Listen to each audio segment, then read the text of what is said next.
由权威的媒体报道整理总结而成。瑞士信贷要求瑞士央行表示支援。Bloomberg， 瑞士信贷已要求瑞士国家银行 SNB 和瑞士监管机构 FINMA 公开宣布支援。此前，瑞士信贷的股价自今年年初以来下跌了 38%， 跌至27年来的最低点。瑞士信贷 Credit Suisse 受到谣言的打击，可能不得不筹集资金。他坚称自己没有这样的计划。他继续指出，现金缓冲比最低水准高出约330个基点，并表示与上次危机期间相比，他现在的风险业务要低，尽管他确实继续面临市场波动的不利因素。一个匈牙利小镇在中国一个巨大的电池厂上沸腾。NY Times， 匈牙利有史以来最大的外国投资，一家由中国当代安培技术 CATL 资助和运营的78亿美元的电动汽车电池工厂，在当地人中引起了争议。尽管该工厂承诺创造9000个工作岗位，但许多反对该工厂的运动组织麦克珀奇之母 Mother of Mikeperks 担心污染、危险的交通和中国工人的大量涌入。此外，本周的一项调查显示，近一半的受访者希望禁止新的电池工厂。反对派政治家和民间社会也加入了批评该专案的活动家，而该国央行行长指责总理维克多·欧尔班政府依靠这种基本制造业来引发通货膨胀。北约如何看待最近的俄罗斯喷气式飞机事件 ？DW， 作为北约任务一部分的英国和德国战斗机在接近爱沙尼亚时拦截了一架俄罗斯飞机。官员们表示，此举是北约常规任务。此举是在本周早些时候发生的一起事件之后发生的，其中一架俄罗斯喷气式飞机在黑海击落了一架美国无人机，以及俄罗斯决定向波罗的海沿岸的加里宁格勒飞的部署具有核能力的导弹。克里姆林宫发言人德米特里佩斯科夫表示，此类事件并不表明紧张局势升级，而只是对西方军事集结的可预测反应。德国外交部长弗兰克·瓦尔特施泰因迈尔 Frank-Walter Steinmeier 证实，这种演习可能会导致俄罗斯寻求重建1对1的威慑。严斯·斯托尔滕贝格 Jens Stoltenberg 被任命为北约新任秘书长，使人们希望与俄罗斯建立更具建设性的关系。斯托尔贝格呼吁与俄罗斯重新接触，找到回到柏林墙倒塌后建立的合作泛欧安全秩序的途径。迄今为止，和解的希望似乎落空了。北约正在追查莫斯科为乌克兰东部的分离主义叛乱分子提供突然有效的炮兵支援的原因。莫斯科未能允许米罗特沃雷特观察员进入乌克兰监测局势。去年乌克兰和俄罗斯之间的明斯克2号协议已经未能导致冲突的解决，这场冲突已经摧毁了该国2年。您需要了解的有关美国和俄罗斯之间因一架被击落的无人机而发生的争执。CNN， 俄罗斯喷气式飞机在尾随无人机约40分钟后嗡嗡作响，导致其坠入黑海。事件发生时，一架 MQ-9 收割机正在国际水域上空飞行，导致莫斯科和华盛顿之间发生外交争端。其中一架俄罗斯飞机飞到无人机前面，在撞到设备并导致其从天而降之前，将其彻底浇入燃料中。虽然俄罗斯国防部声称其飞机没有与美国无人机接触，但美国欧洲司令部发布了一份新闻稿，称俄罗斯飞机参与了不安全、不专业和鲁莽的行为。MQ-9 Reaper 一直是美国空军行动的主要内容，到2019年记录了超过200万飞行小时。虽然无人机主要用于情报收集，但装备武器系统的能力使其也被称为猎杀手。无人机计划的年度资金一直在下降，军方希望逐步淘汰收割者的使用。自2014年俄罗斯吞并克里米亚以来，击落发生的地区已经严重军事化，但美国的侦察任务仍然很常见。据美国军方消息人士称，黑海上空的此类任务中约有 90% 被俄罗斯喷气式飞机拦截，反应时间经常超过顶部。周二的事件加剧了俄罗斯和美国军队在俄罗斯继续入侵乌克兰之际在该地区的紧张局势。兰德公司的达拉·马西科特 Dara Masaka 指出，这次遭遇似乎已经从预期的嗡嗡声事件升级，尽管向无人机倾倒燃料是一种新策略，该事件是否会产生任何外交影响还有待观察。在撰写本文时，寻找残骸的工作仍在继续。瑞典面临经济衰退，因为房地产市场问题对经济造成影响。Reuters， 瑞典住房供应不足导致该国经济陷入衰退。瑞典经济将成为今年唯一一个经历彻底衰退的欧盟经济体。多年的低借贷和慷慨的税收优惠使住房危机得以维持，但经过多年的警告，风险正在成为现实。债务水准是欧盟最高的国家之一，约为可支配收入的 200%， 这使得该国经济对加息特别敏感。因此，房主已经在努力应对更高的抵押贷款还款以及飙升的食品和能源价格。令人惊讶的是，德国等其他国家在很大程度上对利率上升不屑一顾，因为大多数借款都有固定抵押贷款。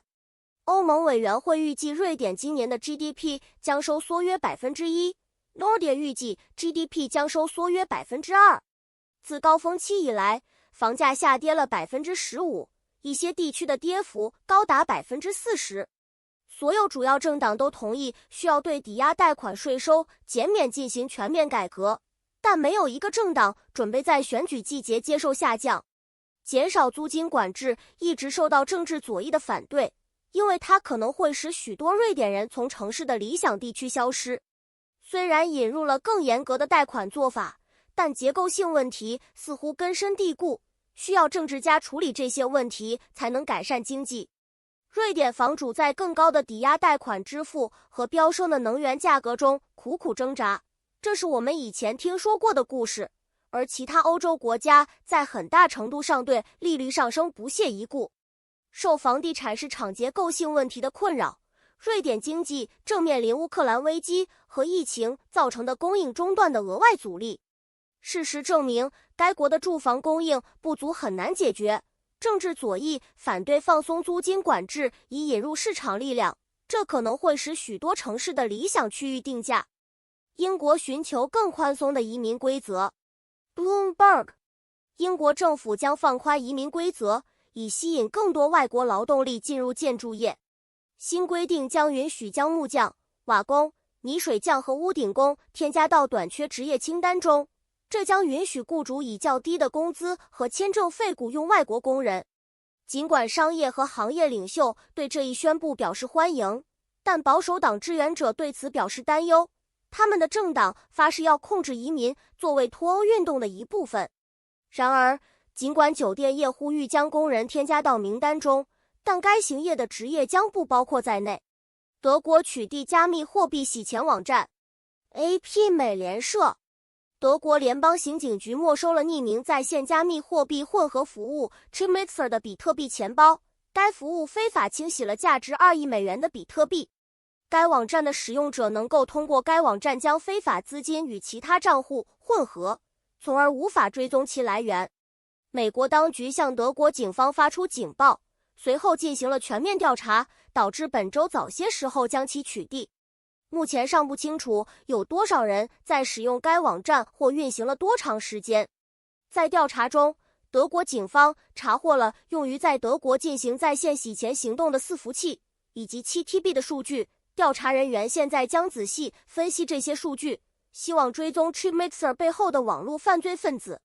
尽管该网站至少自2017年以来一直在启动并运行，但直到2019年，美国当局提醒他们的德国同事它在暗网上的存在时，调查人员才知道它的存在。2019年8月，该公司的服务暂停，并建议使用者提取余额。Chipmixer 的停用凸显了那些寻求监管加密货币的人所面临的持续挑战，特别是在洗钱领域。德国当局目前正在与联邦调查局合作，逮捕该公司的主要嫌疑人。虽然正确跟踪和记录加密货币将更容易捕获网络犯罪分子，但加密货币仍然具有吸引力，部分原因是它们的匿名性致使其更容易进行非法活动。德国在校学生人数多年来首次上升。DW 据联邦统计局 DStatus 报道，德国下一学年的入学人数激增，比2021至22年增长了 1.9%。与普通学校和职业学校有关的数字还显示，普通教育学校增长了 2.9%， 但职业学校的入学率下降了 1.8%。DStatus 认为人口统计和移民是上升的因素，5至20岁的人数比上一年增加了 0.8%。他补充说，大约 14% 的学生是非德国人。虽然统计局表示，这一增长可能是由于逃离俄罗斯侵略的学生涌入，但没有明确的证据。意大利小说家达芬奇的母亲是奴隶。AP 美联社一位意大利学者和小说家根据最近发现的一份档，将达芬奇母亲的身份建立在达芬奇的新理论基础上。该档表明她是中亚高加索地区的一名奴隶妇女。这份档在佛罗伦萨的国家档案馆被发现，详细介绍了一个名叫卡特琳娜的女孩被释放。莱昂纳多的父亲在他一生的后代出生6个月后进行了公证。那不勒斯东方大学 University of Naples El Oriental 教授卡洛·维切 Carlo Vecchi 最初打算反驳达芬奇的母亲来自高加索地区的理论，但记录的发现使他重新评估了自己的观点。他在一本小说中写下了他的假设，解释说他想与公众而不是其他学者分享他的想法。一些专家认为该档不一定是决定性的。波兰若望保禄二世滥用掩盖指控分裂一个国家。DW 最近一系列关于波兰天主教会恋童癖的 TVN24 纪录片引发了强烈的政治反弹，包括呼吁从公共场所删除圣约翰保罗二世的名字。该方案提供的证据表明，波兰教皇知道虐待案件，但没有对虐待者采取行动。虽然反对派左翼利用这个故事呼吁从学校和托儿所中删除神职人员的名字，但执政的联合右翼政府通过呼吁一项决议来捍卫圣约翰保罗二世的好名声。决议内容如下：瑟姆，波兰议会下院强烈谴责可耻的媒体宣传，其主要基于共产主义暴力机器的材料，其目标是伟大的教皇，历史上最伟大的波兰人圣约翰保罗二世。与此同时，波兰主教团呼吁对教会内部虐待儿童的行为进行调查。一个专家小组将包括政府国家纪念部监护人委员会主席 Andrzej Persewonek 博士和波兰主教会议的代表。调查将涵盖波兰的所有教区和宗教秩序，并将扩大到包括对未成年人性虐待的原因和情况的研究。许多人希望这标志着朝注制寓教会恋童癖案件的创伤迈出了一步，并且受害者最终可以得到倾听。乌克兰粮食走廊能否缓解全球粮食危机？ Reuters 俄罗斯提议续签联合国支援的协定，该协定允许谷物从乌克兰黑海港口出口仅60天，低于之前延长的120天。乌克兰反对。尽管该协议导致来自乌克兰的货物部分恢复，但由于运输成本昂贵、往返港口的运输困难，以及小麦和玉米播种减少，仍远低于入侵前的水准。出口减少在全球粮食价格危机中发挥了作用，尽管最近有所下降，但主要小麦主食的价格仍高于入侵前的水准。运往乌克兰港口的保险费用已经需要租船人支付额外的战争保费，由于保险公司不得不承担更多风险，因此可能仍然很高。OBR 表示，英国每年净移民人数约为24万5千人。Reuters 根据预算责任办公室 OBR 的数据，预计英国的净移民人数可能保持在每年约24万5千人。这一数字高于以前的预测和目标，而且内向移徙的假定经济效益被认为是国家增长的关键。保守党此前曾承诺每年将净移民人数减少到10万以下。然而，对移民水平的担忧是2016年欧盟公投的驱动因素。鉴于对劳动力的影响，限制移民的想法现在被视为站不住脚。OBR 表示，由于移民而增加的人口将使2027年的潜在产出增加 0.5%。企业建议政府对移民采取更开放的态度。然而，英国政府拒绝了这一举动，坚持认为公司应该提供更好的员工培训。然而，他表示这将使建筑公司更容易雇佣海外工人。垃圾收集者罢工，试图阻挠法国养老金改革。RFI， 法国总统马克龙提议提高法国公共部门养老金制度的年龄受到阻力。最近的民意调查显示，2/3的法国人反对这项政策。尽管有抗议活动，但该法案似乎将被推动。本周在加莱和波尔多发生了进一步的示威活动。罢工和全国范围的抗议活动导致法国街道上堆积如山的垃圾。巴黎约有一半的地区受到清洁人员罢工的影响。罢工还导致在某些地区发现了老鼠。马克龙的养老金改革旨在通过将退休年龄提高到65岁，在某些情况下甚至超过退休年龄，使该国与其他欧盟成员国保持一致。最初，这项改革政策预计将建立一个更公平的养老金体系，尽管政府此后一直专注于长期储蓄的需求和防止未来的赤字。预计目前的罢工将至少持续到下周一。如果国民议会中找不到可行的多数，法国政府有能力在没有议会投票的情况下推动改革计划，也是一种可能性。学生呼吁匈牙利教育改革抗议游行。AP 美联社，匈牙利学生和教师昨天在布达佩斯举行了自由游行，要求进行更广泛的教育改革和彻底改革该国的政治文化。专业和学生团体一直在动员抗议活动，要求为教育工作者提供更好的条件和加薪，同时也呼吁废除对罢工权的限制。此后，在昨天的示威活动之前，教师们最近几个月参与了公民不服从、罢工和罢工，几名教师因此被解雇。匈牙利总理维克多·欧尔班 Viktor Orban 打破传统，在基斯科罗斯小镇，而不是在发生抗议活动的布达佩斯，向支援者发表讲话。欧尔班讲了几个小时，引用了匈牙利的国庆节，纪念1848年反对哈布斯堡王朝统治的失败革命。欧尔班在2022年的选举中连续第4个任期获胜。西班牙工会支援政府公共养老金改革。AP 美联社，西班牙政府赢得了该国2个主要工会的支援，以改革养老金制度，这与法国形成鲜明对比。法国提高退休年龄的计划导致了大规模抗议活动。西班牙工会 UGT 和 CCOO 称此举是历史性的，而法国的改革激怒了举行街头抗议的工会。西班牙的这一转变是因为到2048年，该国越来越多的退休人员预计将从1000万飙升至1500万。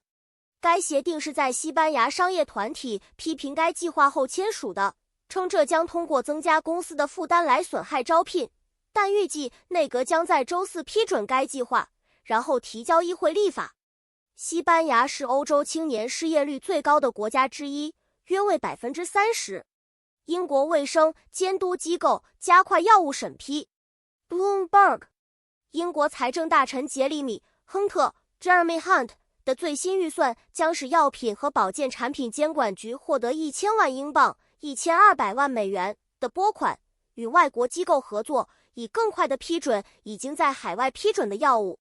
此外，根据新计划，从2024年开始，该机构将获得新的快速批准程式。亨特表示，这2个步骤将使英国成为一个更令人兴奋的投资地点。财政大臣在2016年削减研发 R 与 D 投资后，也开始增加研发 R 与 D 投资，将总支出的 40% 用于研发但尚未盈利的中小企业，每投资1英镑将获得相当于27便士的现金支付。葛兰素史克的一位发言人对新计划和研发税收抵免表示欢迎。生物工业协会的史蒂夫被词称之为巨大的推动力。普京接待阿萨德，克里姆林宫寻求修复叙利亚和土耳其之间的关系。South China Morning Post， 俄罗斯总统弗拉基米尔·普京在莫斯科接待了叙利亚总统巴沙尔·阿萨德的会谈，并正在寻求调解大马士革和安卡拉之间的关系。叙利亚爆发战斗后，两国关系破裂，导致土耳其与叙利亚断绝外交关系。然而，普京似乎热衷于将双方聚集在一起，最终目的是建立俄罗斯因乌克兰冲突而受损的外交影响力。俄罗斯正在寻求与土耳其、伊朗和叙利亚达成协定，以恢复土耳其与叙利亚的经济联系，并为著名的阿拉伯国家修复与叙利亚的关系铺平道路。普京的外交政变更加引人注目，因为就在1周前，有人出人意料地宣布中国斡旋恢复逊尼派沙乌的阿拉伯和什叶派伊朗之间的外交关系。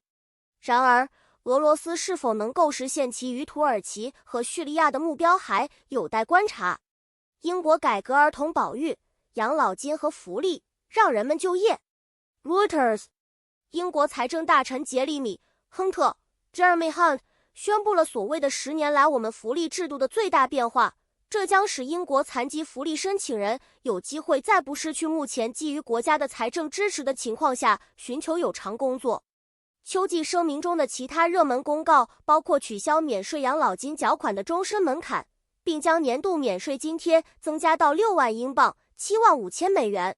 此外，亨特还增加了免费托儿津贴，从2025年起包括9个月以上的儿童，这将花费纳税人45亿英镑，56亿美元。北极海冰在2次大跳跃中变薄，现在更加脆弱。AP 美联社，一项新的研究表明，北极海冰容易受到气候变化的影响，在2次政权更迭中失去了1半以上的厚度，而不是逐渐磨损。2005年和2007年发生了重大损失，改变了冰环境，使其保持形状或恢复的能力降低。现在冰的平均年龄为 2.7 年，而过去为 4.3 年，只有 9.3% 的冰至少4米厚，而2007年之前为 19%。极地环境对地球的气候系统至关重要，因为2极是世界的空调。这项研究发表在《自然》杂志上，专注于数量而不是程度。90%的海冰被格陵兰岛通过弗拉姆海峡推出北极，因此难以测量。通过关注这个阻塞点，研究发现更薄、更光滑的冰比更厚、更多样化的冰更容易移动。从北极冲出较年轻的冰层使停留时间减少了1年多。专家认为，作为全球气候变化的最佳指标，北极的情况表明2个极地辐射器都不再运行良好。国家冰雪数据中心主任马克·塞雷兹 （Mark Ferris） 对尚未记录到温水温度的跳跃表示惊讶，这表明它们应该已经发生了。现在预测，北冰洋将在20至30年内在某些地区无冰。官方欧盟外交政策负责人在以色列不受欢迎。AP 美联社，以色列已向欧盟外交政策负责人何塞普·博雷尔 （Josep Borrell） 表示，在他对以色列在约旦河西岸的政策提出批评后，不欢迎他访问。在一篇文章中发表的评论使以色列感到不安，因为官员们认为他们等于巴勒斯坦袭击的以色列受害者和在以色列军队袭击中丧生的武装分子。以色列与许多欧洲国家有着密切的政治和经济伙伴关系，尽管他之前没有与欧盟就其对巴勒斯坦人的行动、以色列定居点建设和和平进程达成一致。最近有消息称，政治上左右两翼对以色列的了解已经下降，尽管对该国的总体支援保持稳定。谢谢收看欧洲简报。